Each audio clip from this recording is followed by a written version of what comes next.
This is 1 in 36, a presentation of the Anderson Center for Autism. 1 in 36 is a weekly show devoted to autism spectrum disorder.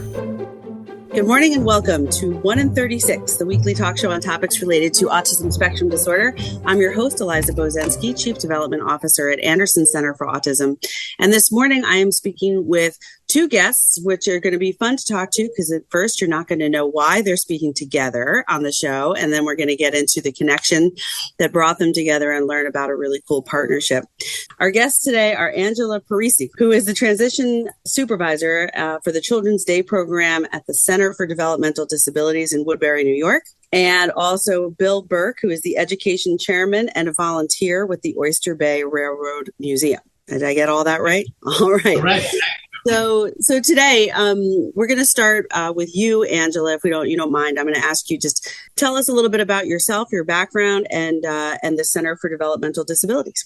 I'm the transition supervisor at the center, and what that means is I oversee all things related to the transition from school services to adult services for all of our students. We are a small program. We have 95 students enrolled right now.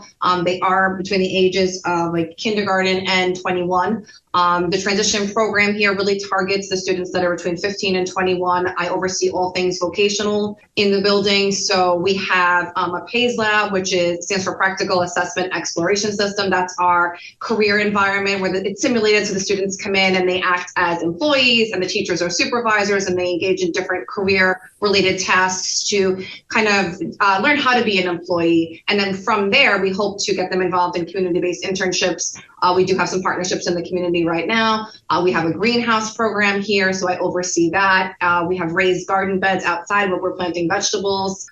We do in-house vocational jobs, things like that. You asked about my background. So I have a master's degree in special ed from Dowling College. I'm permanently certified in special education, grades K through 21. And I kind of fell into transition. I didn't see myself working with high school students ever. I really was focused on younger students. And I got to a point in my life where an opportunity kind of fell in my lap for transition. And I thought, yeah, maybe I could do that, working with kids and teaching them about the real world. And I found that helping kids become independent and become who they want to be and get involved in work and get jobs, paid employment, has been so rewarding. So I've been doing this for a long time now. Thank you for that. That's great. And I also I've had a career where I've had a lot of opportunity that I didn't exactly plan for, but I often feel that's sometimes that leads you to the perfect place, exactly where you're supposed to be. So that's great. And also I would think that you are right there in the thick of it. And we know this to be true too at Anderson. There are far fewer opportunities for the type of program and opportunity and activities and that the PACE lab that you have then to fulfill the need that's out there. So it's wonderful what you're doing. And I'm sure that you have a lot of people who would love to get into that program and have the opportunity. So it's really nice to hear that you've got a nice, robust program going on. And I hope for the best as you continue that. We're going to shift over to Bill now. And Bill, if you could tell us a little bit about yourself and your background, whatever you'd like to share, and how you got involved in the Oyster Bay Railroad Museum. Sure, I'm glad to. Overall, I have a 35-year career with the New York City Board of Education, and it involved starting as a social studies high school teacher. Then I was the dean, head football coach, social studies assistant principal, summer school principal, and I was also the CSA, that's Council of Supervisors, Administrators Association or professional group, and I represented the borough of Queens for 12 years. Retired, never lost my interest and zeal for education, and it led me eventually, could say kind of as a flattery to me, that I was pursued by the Oyster Bay Railroad Museum to run the program, to actually start the program. And that's where we are today. One of the groups that came to visit us was Angela's group, and she can basically tell you how it how we formed this partnership. How the story started. That's, yes. And we're going to get to that in just a second. Bill, first of all, I want to thank you for your years of service in the education world. I come from a family of educators, and had I not ended up where I am today, I, for a long time, saw myself becoming a teacher and an administrator. And I did that for a little while in the private school world, but just really appreciate that you've chosen to remain involved and engaged in the lives of, it sounds like from what I've read on the website, learners of all ages who have an interest in railroad history and the Oyster Bay area. So before we get to that very important question, which is the rest of the interview, basically, Angela, I just want to take a minute to throw out the websites for both of your programs to make sure that people know where they can go to get more information after this interview is over. So for more information about the Center for Developmental Disabilities, you can go to www.centerfordd.org. And for more information about the Oyster Bay Railroad Museum, it's www.obrm.org, correct? Just one R. Correct. All right. Yes. Wanted to make sure I got that right. So now let's take a few minutes, Angela, if you could just describe the specifically the transition programs and activities that you run, one of which I think led you to the museum. Maybe start us off with that experience. Okay, so I'm overseeing the PACE Lab, as I had mentioned, and all the other things that we do in-house and the community-based internships. And as part of our PACE Lab, we provide compensation for the students. They earn a salary. It is paper money. It's not necessarily real money, but we want to allow the kids the opportunity to take that money and go shopping and see the connection where they are earning and they're being able to purchase and budget. So I offer them toys and snacks and books and things like that. But something that really was motivating the kids pre-COVID, we're getting back to pre-COVID times now, but this dating back in 2019, I had advertised, I asked the kids where they wanted to go in the community. So we kind of made a field trip, something that they could save up their money for, their PACE Lab money that they earn and their salary, and pay for that field trip. So I had a student always wore a train t-shirt. And somebody who I worked with at the time had mentioned to me, oh, there's a train museum nearby. And I had actually never heard of the Oyster Bay Railroad Museum. But thanks to this particular student, I reached out and set up a field trip. And I had, it was the summer of 2019. It was that August. We had 9 students who earned their salary, saved their money, purchased tickets to this field trip. And then we went down to the Railroad Museum where we met Bill. And we had a tour and the rail yard, which was just wonderful because there's so many interactive rail cars that the students can climb on and flip switches like they're working at the railroad and things. We had 2 students sit down in that area and pretty much tell us they weren't leaving. They wanted to stay. So that's great. That's rewarding right there. Yeah. Great. So it's very hands-on. It's not a place where you have to sort of sit quietly, so. You can't touch anything. That's by design. Mm-hmm. That's the philosophy of the museum, and that's the way we've built our exhibits and the railroad station and the yard. We give the kids full access to everything and let them enjoy the experience and learn from it at the same time. That's great. And Bill, so you're the education chairman for the museum. Do you develop curricula around this? Do you work with the person who's leading the field trip from the, whatever school they're coming from to kind of adapt their visit to where the students are at in terms of learning and experience and how long they might want to spend there, things like that? Or am I getting it all wrong? No, you're exactly right. In fact, when I came on board, the first thing I did is wanted to have something tactile, something that was visual in a sense. So the first thing I did, and it took almost a year to do, was to create a curriculum guide for visitation on different grade levels. And frankly, one of the things I learned very quickly was that there's kind of a sweet spot, you might say, in attracting students. So now most of what we do is directed at really from kindergarten through like 5th to 6th grade, because that seems to be where we are most popular with the schools.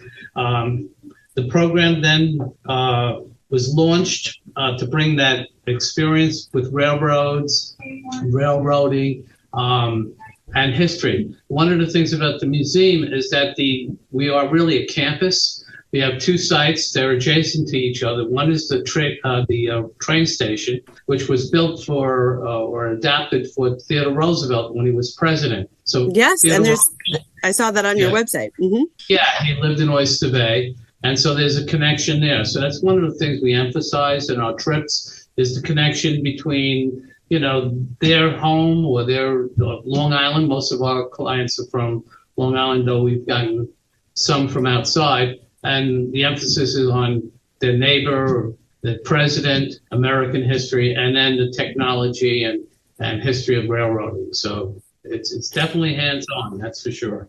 That's great. I love that. And I think really for everyone, I talk about this a lot on this podcast. Many times as we're talking, the guests and myself are talking during the interview, we come to this point where we realize sort of collectively that what is really helpful and accessible for people who have different neurodivergencies and maybe on the autism spectrum, might have other IDD challenges, is also very accessible for the general public. I don't know a single child, certainly one in that age range from kindergarten to fifth grade, who would not prefer to have a hands-on museum-like experience as opposed to one where you have to keep your hands to yourselves and not touch anything. So I think, and I think as a former educator, I would think, Angela, it's also freeing as an adult who's chaperoning a trip like that to know that this is a place where it's okay to say, yes, go explore, go touch, go have your own personal experience in this space, because it's probably that much more meaningful for everyone. So it sounds like a beautiful start. We are done with our first half of the podcast. When we come back, we can get into some more questions that I have for both of you about what else is available and how this initial visit has grown over the years. All right, this is 1 in 36, the weekly talk show on topics related to autism spectrum disorder. I'm your host, Eliza Bozensky, and we'll be right back. Hey, hon, what you doing with your phone? Taking pictures? No, I'm asking it questions. Like what? Hey, Bobo, do flowers have best friends? I'm sorry. I'm afraid I don't know that. Hey, follow me. I want to show you something. Look, flowers do have best friends. Whoa. Some answers can only be found in nature. Discover the unsearchable. Visit discovertheforest.org to find a trail near you. Brought to you by the United States Forest Service and the Ad Council. And now, 1 in 36 continues on 100.7 WHUD. This is a weekly community affairs program presented by the Anderson Center for Autism. Welcome back to 1 in 36, the weekly talk show on topics related to autism spectrum disorder. I'm your host, Eliza Bozensky, and I am talking today with Angela Parisi, who is the transition supervisor for the Children's Day program at the Center for Developmental Disabilities in Woodbury, New York, as well as Bill Burke, who is a volunteer at the Oyster Bay Railroad Museum. And Bill's role, you are the education chairman, taking years of experience as an educator in the New York City school districts to the Railroad Museum, which I think is great. So you kind of covered both of your backgrounds, what got you into the roles and where you are today. And we left off with this initial visit of 9 students back in, I think you said 2019, Angela, where I guess my first question to go from that last conversation is, how long did it take to get those students who immediately said they weren't leaving the museum to actually feel like they'd had enough and could leave and maybe come back another time? We're going back a few years, but I'd have to say probably like 20 minutes of parking themselves in the rail yard and just saying they weren't going. But eventually we were able to, it was the promise of being able to return that was able to help them transition back onto the school vans and back to school that day. And I wonder, sorry, go ahead, Bill. No, I was going to say it was that experience, that moment in time that really woke me up to the fact that we were being effective, and to see young people react to the field trip the way they did. That opened the door to what we were going to do. Awesome. Opened my eyes, at least, yes. That's great. Sometimes you have to see it and be a little surprised to realize what the opportunities are in the future. I was just going to mention that also, just as a side note, that moment, my guess, is really reinforced also for the students and for you, Angela, the other part of what you had done to lead up to this, which is teaching those students the link between, working towards something, saving something, planning for something, not being sort of impetuous and saying, well, I just want this right now, but waiting for something and then to have them enjoy it so much, that's like intrinsic, very organic, natural reinforcement of the fact that what they had done and planned and waited for was maybe even more reinforcing than they even ever realized it was going to be. So what a great outcome on that front too, in terms of the way you approached getting to the field trip. Thank you. All right, so let's talk about what happened next. It sounds to me like more things were created, more field trips occurred. Tell me the story. Yeah, well, I think Bill and I had kept in touch. And, I made sure that the kids wrote thank you letters, and we were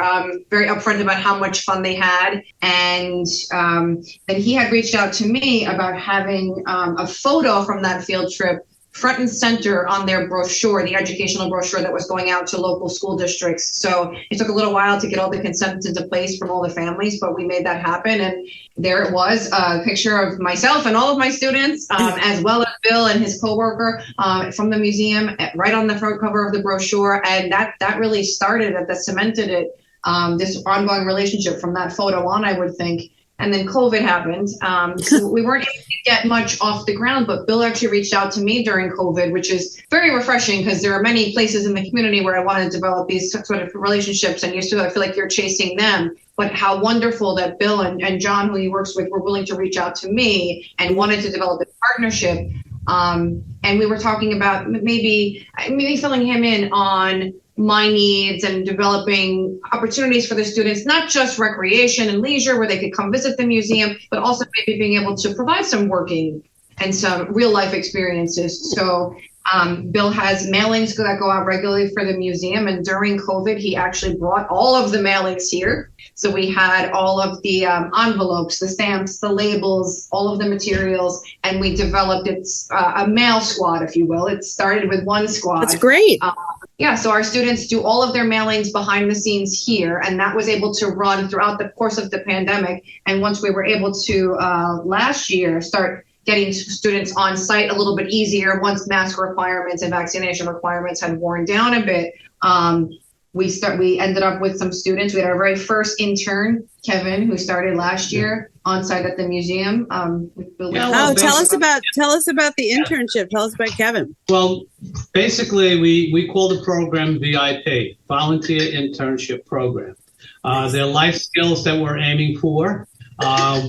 Kevin, again, was a big surprise, you might say to me, at how involved he got, how effective he was, how much he enjoyed the experience. And he basically does a lot of the tasks in the background, you might say, helping us set up furniture, distributing education materials, worksheets, pens, helping the kids, guiding the kids through the experience in the rail yard, climbing up on the trains. Eventually it led to the point where we have an operational turntable. And we put the students on the turntable, and it spins around, and it's a ride. It's very, very enjoyable for the kids. So Kevin is now my power man.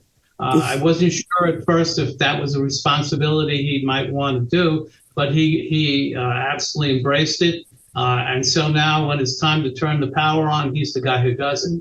So we've progressed to the point where he's really a real partner in these tours. And that has led to, we've had, I'll let Angela summarize some of the different squads that we have, but each one is now involved in activities that meet their needs and also are important for the functioning of the museum. It's a real partnership. That's fabulous. How old is Kevin? I think he's 19, right?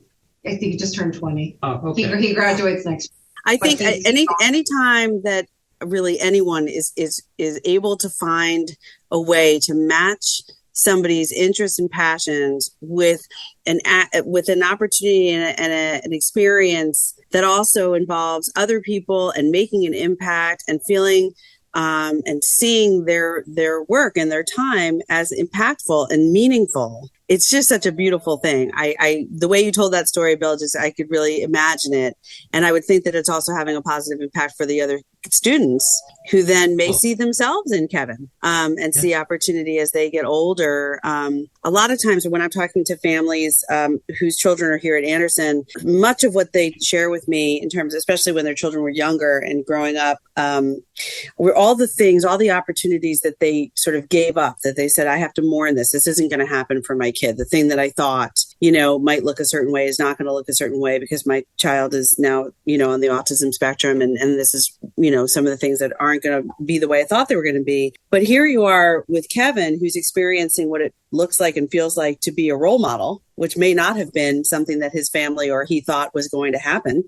And you're also introducing everyone else at the museum, whether they work there or are volunteers or are students coming and visiting or teachers leading other school groups, to the fact that Kevin's a part of the team. And I think that is integral to the future of our society and the interpersonal relationships that need to continue. So I always get up on a soapbox at one point in the show that was it for me. Angela, why don't you go ahead with the rest of what Bill perfectly led you up to, and then I interrupted. So again, just to recap, we have our mail squad that works behind the scenes. We have Kevin, who is in every aspect. He's like a junior tour guide over there. Then we have a cleaning and sanitizing squad, of which Kevin does share some responsibility, but we added another student in. So that student has learned from Kevin how to go in, and there's dusting and cleaning of the displays, the rail yard, everything needed, especially with COVID, to be sanitized. So high touch surface areas, things like that were cleaned and disinfected. Then we have another student, Miguel, who is very interested in photography. He's not somebody who wants to be front and center the way Kevin wants to be that tour guide and lead the kids around. So Miguel we were able to provide him with a camera on loan that he was able to bring down to the site and take pictures. And then those pictures are going to be used for social media purposes. And yes, we have his pictures were used. We've created a video that highlights the partnership between OBRM and CZD. We're waiting right now. It's kind of in social media jail, waiting to be released to the public. So we're just looking for the way to release that and get that out there on our YouTube channel simultaneously between our two organizations. But the photography in that is from Miguel, and he did participate in some inventory tasks, which is another new job. So we went from one student on site. Now we have Kevin, we have Miguel, we have Kayla. So we have 3 on site. Kayla was part of the sanitizing squad. Miguel is doing the photography and the inventory, which was counting out and organizing the shirts by style and size. And we're looking to develop a gardening / horticulture squad, if you will, where we have our greenhouse program here, so we can do some planting here, starting some flowers in our greenhouse, and then bringing them down to the museum where we can provide beautification for them and have our students take care of the deadheading, the planting, the transplanting, the watering, all of those things to keep that going. Yeah, I was going to say with the horticulture program, first of all, we wrote a grant for the New York State Arts Council on Arts involving VIP. That's helping fund some of the things we do. And then just recently we awarded a PSENG grant for beautification. That was through a business in Oyster Bay, which is called Sanctuary. It's a garden furniture, outdoor furniture place. And they've agreed to sponsor us. So they're going to provide through that grant 2 large planters to be placed outside the entrance to the yard. We have a mural, which we had painted last year, and they're going to supply us with guidance and some supplies to do the work. So something small like that has blossomed into a relationship, and we are planning to take the kids on tours of the business and how it actively works to give them exposure to the horticulture background field. That is fabulous. I love this story. Yeah. Unfortunately, we're out of time, but I just want to thank you both, because it's partnerships like this where I think a big reason why it's working is because it sounds to me like both of you went into this with your an openness to see what would happen and without an expectation that something specific had to happen. And so you seem to just be embracing the way it's naturally occurring. And I want to encourage anybody listening to go to both of your websites. Again, Center for Developmental Disabilities is centerfordd.org. The Oyster Bay Railroad Museum is obrm.org. But really, take the opportunity, if you're in the area, to visit the Railroad Museum. Maybe get a chance to meet Bill, who knows, or Kevin, or Kayla, or Miguel's. Maybe they're taking pictures, who knows. But it's also really good. We always take the opportunity to remind people that you're doing good work together, and there are places to take your child, your loved one, your family for a really cool experience that is really volunteer led, from what I read on your website, Bill, and a work of passion and enthusiasm for trains and for history. There's a lot to learn and a lot to experience. And it sounds like if you get there and your child's on the spectrum, you're going to be welcomed and appreciated for coming and having your own experience. And that's really important for a lot of families to know that you're out there doing this work. And I just wish you both the best, and thank you for your time telling us all about this today. Oh, thank you so much for having us. Thank you for the opportunity. Yes. All right. And keep your eye out, everybody, for the YouTube video. So I'm sure if you go to those websites, you'll find out when it's coming out, and we'll check that out. This is 1 in 36, the talk show on topics related to autism spectrum disorder. I'm your host, Eliza Bozensky, and remember, Anderson cares. You've been listening to 1 in 36, a weekly presentation of the Anderson Center for Autism. Join them for another edition of the show at this time next weekend.